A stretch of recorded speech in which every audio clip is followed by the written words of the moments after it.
is the Manchester United midfielder Christian Eriksen, live from Old Trafford. Christian, thank you very much indeed for joining us. What was your view on that 1-1 in the end? I think we can be happy with a draw. I think we had some good opportunities to even win the game, but obviously being further back than we want to, then it's difficult. But I think we played a good game in general.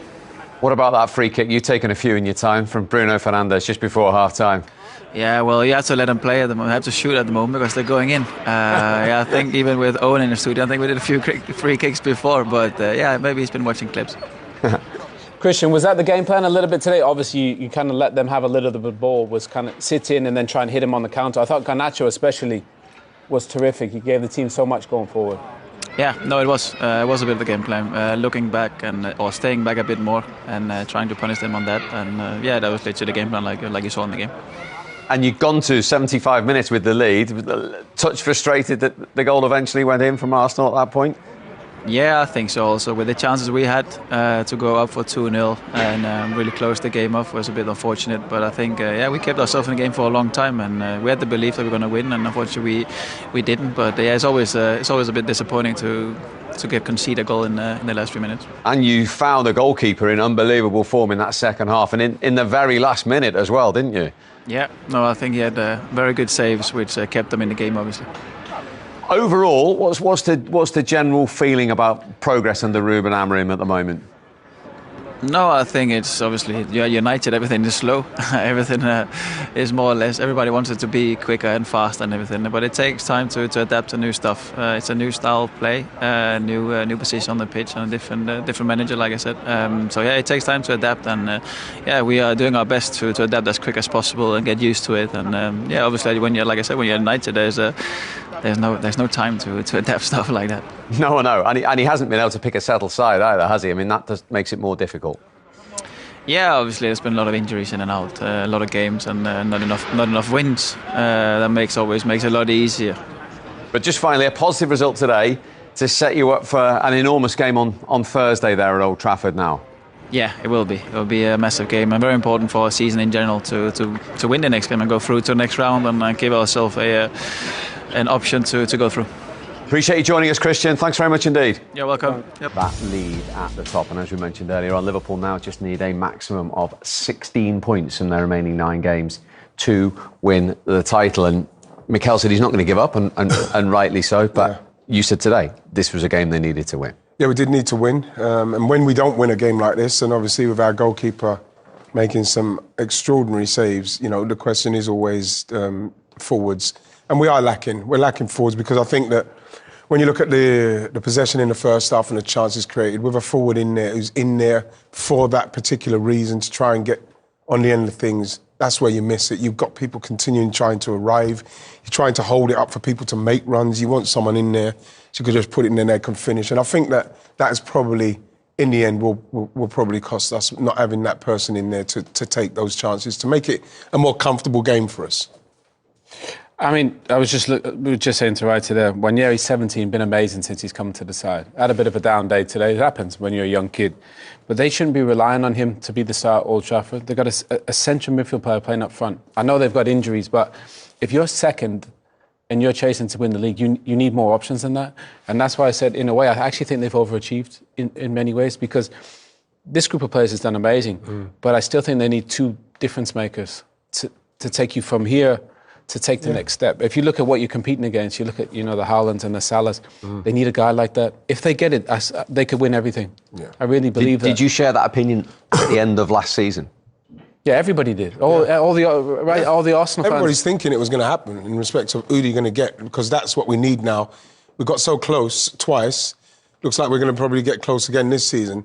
You think you just need that piece and then the people to stay fit, and you're probably going to challenge them. I think that we'll be a lot closer to Liverpool with that striker who could take those chances in those moments what Arsenal needed, like we needed today in the first half. Look what Liverpool has. Look at all the different options. You've got Mo Salah, Jota, Gakpo, Diaz. The 6 of them. Whereas I think if Saka's out, which he's been absolutely amazing for them, if he's out, is Martinelli going to get the goals? Yeah, I know. A couple of seasons ago he got 15. You got 15. That's great. But again, those goals have dried up. Havertz is a great player, but he's not a number 9. So you're relying on people to do something that's not their expertise. Just go get an Osimhen or somebody. Go get somebody that it's his job to score goals. You got everything else. Great goalkeeper, best defence in the league. Midfield is absolutely fantastic. Just need another one in there with Declan and Ødegaard. But go get a striker and a centre mid. You can go win everything. The money's coming in. They're selling the Smith Rowes and those types of players. They must have the money. It was very, very low, wasn't it, in the summer? So. Yeah, it was. That's why, again, you could go back to January and say something should have been done to strengthen. I don't know who they could have got, but that's not the job is to try and find somebody, and it didn't happen. And I just feel like it's just something missing. Options up front. And we needed that even before Saka got Arteta in that sense? Do you feel for Mikel Arteta? I've said on here, I don't think that he's been backed very well by the people upstairs, especially like I mentioned it twice now that we've finished second. What more do you need? He's turned the club totally around, getting the fans on board, getting the players what he needed to get out, and then getting the players that he needed to get in, building that culture with the fans. Everything went quiet with the owners and everything. But now, when you look at how far he's taken us, people are blaming Mikel. We saw his record at the start of this game, how many games he's won, and the managers who have done that above him. And he needed help from upstairs. As simple as that. So I'm delighted that Andrea Berta's coming in now, and he has to come in now, because the summer, he needs to start doing the work so as we could get these players at the start of the summer to get ready to go. We can't wait anymore. You can't let a manager like Mikel maybe say, you know what, your ambition isn't matching mine now. I've done it, I'm going to finish second 3 times, and you still haven't got a striker for me?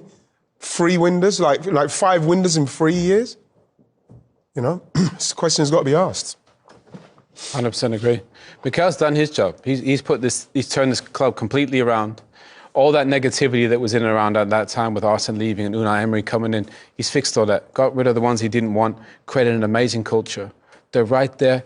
Now you got to back him. He's there. You can't tell me Mikel didn't want a striker in January. And then all of a sudden, you over-rely on Saka and his fitness, and Kai Havertz, who virtually plays every game. They break down. Martinelli breaks down. And then you're left with a 17-year-old, who's a brilliant 17-year-old, by the way, and a central midfield player who's playing as a striker. That can't be. You think back to what Arsenal had back in the day up front. Bergkamp, Wrighty, Perez, Overmars, Kanu, Henry. I mean...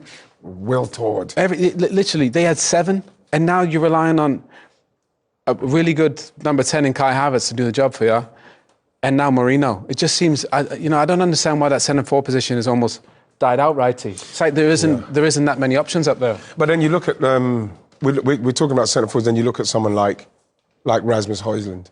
Now, they've paid what they've paid from 63, 70, whatever it is. And if you're going to be paying that money, you are taking a chance. So you look at Højlund, it was 63, whatever it is. You look at Darwin Núñez, he was 80 something, and then you look at Isak, he was 60 something. It's a gamble, and I don't care what anyone says. Whoever you're picking, it's going to be a gamble. So you might as well go in with what you're going to go in for.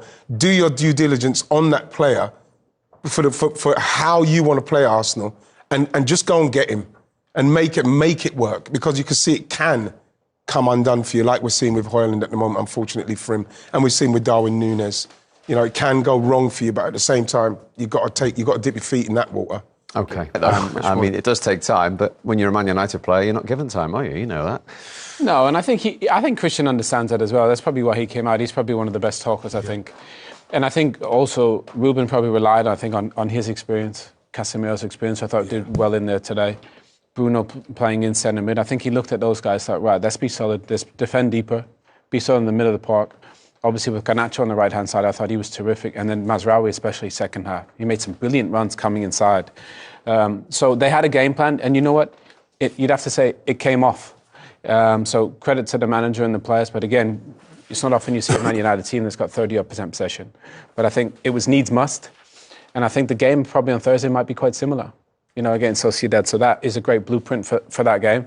They need to win, and if they can win the Europa League, Steve, they save their season. Whether you finish 14th or 15th, the Europa League is Champions League, and then you put yourself in a different position altogether. Yeah, but that's not as easy as said and done, is it? Winning the Europa League at this moment in time. Well, they probably have the best squad in there, in the Europa League. So why not? You've got to plant a seed and say this is what we're going to do. We're going to go win the Europa League. We've got the squad to do it. They got more than enough players to go and do it. I think the favourites were Tottenham and Man United. even though they've had really difficult seasons. And the only reason that, Steve, is because of what they got as players. They can produce it. They did it, against Liverpool, didn't they? Yep. Went to Arsenal and got something, did it again today. And I think maybe that's a blueprint. Don't try and dominate the games. Play on the counter. Like a cup team, really. Yeah, play on the counter. You got the players, defend.